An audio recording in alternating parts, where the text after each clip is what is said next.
3 scoreboards, 1 market, 26 straight sessions this summer. 2 of them finished up about 4%. The third finished below where it started. And here's the part that should not fit together.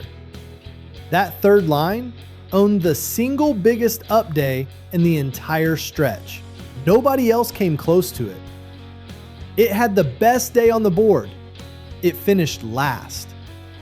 So how does that happen? How do you win the biggest days and still end up behind? 5 parts, 26 sessions, every number measured off my own archive. And we are coming back to that biggest day at the end. Let's go. Start with the picture, because the picture is the whole problem. 3 lines, all starting from the same zero 26 sessions ago. The S&P 500, the Dow, and the NASDAQ 100, the tech-heavy one.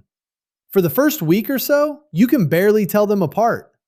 Then they come apart. At the end of the run, the Dow is up 4.15%, the S&P up 3.81%, and the NASDAQ 100 is down 0.96%. Same market, same 26 days. One of those lines went backwards. At its widest, the distance between the tech line and the S&P reached 7 full percentage points. Now, a picture like that invites a story. Something broke, something rotated, somebody knew something. But nothing in that picture tells you why. To get why, you have to take the line apart one day at a time. So start with its best day. On one session at the end of July, this line ran to a close. Nobody else came near. Watch the whole session build. By the closing bell, it had gained 3.36% in a single day. The S&P managed 1.66 that same session. The Dow, 1.19. And it was not a one-off. 5 sessions later, the same line did the same thing. And the shape of that session looks almost identical. And that one closed plus 3.32%. Now compare that to the best the others could do across the entire 26 sessions.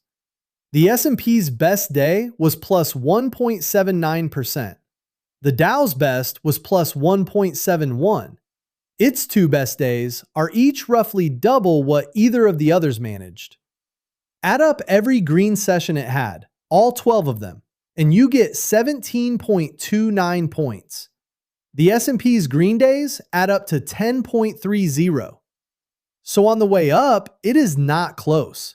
The fast line makes more faster, which makes the ending harder to explain, not easier. If it made all of that on the good days, where did it go? Here's the thing about a line that can gain 3% in a day. It can lose it just as quickly. Take every session in the archive and split it 2 ways. The average up day and the average down day for each of the 3. The tech line's average up day is 1.44%. Its average down day is minus 1.28. The S&P plus 0.74 and minus 0.59.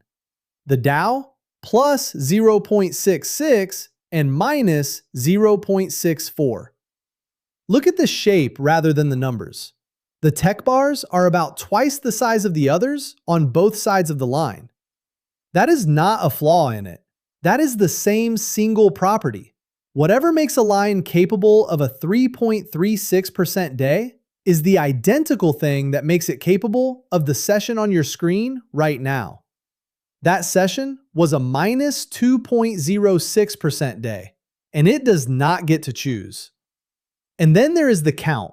The S&P had 14 up sessions and 11 down. The Dow had 16 up and 10 down. The tech line had 12 up and 14 down. Bigger swings and more of them landed red. Add up every one of those red sessions and you get minus 17.94. So put the 2 totals next to each other, because this is the entire episode in one frame. The tech line's green days, plus 17.29. Its red days, minus 17.94.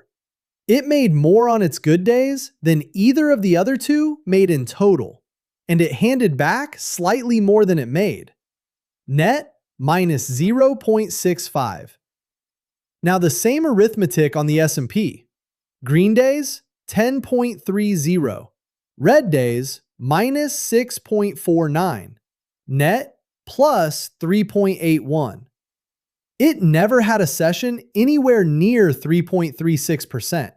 Its best all stretch was 1.79, and it finished nearly 4 points clear of the line that did.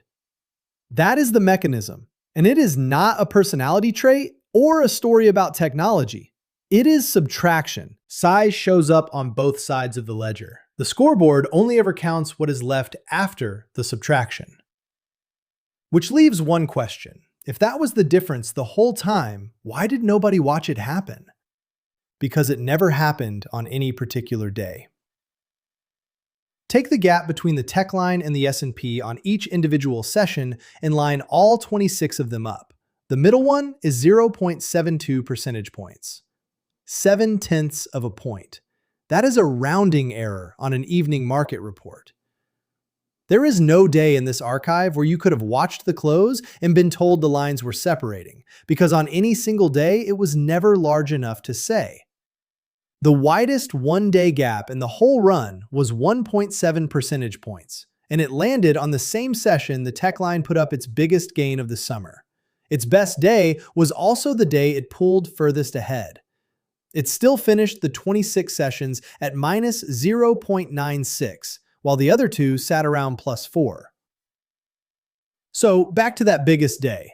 That is the answer to the question we opened with. You can own the largest single day on the board and every headline that came with it and still finish last, because the size that produced it works in both directions, and the ledger only keeps the difference. The number you watch is a net. It was never a description of the ride. Next time, we take one of those big days apart and look at what the tape was actually doing inside it.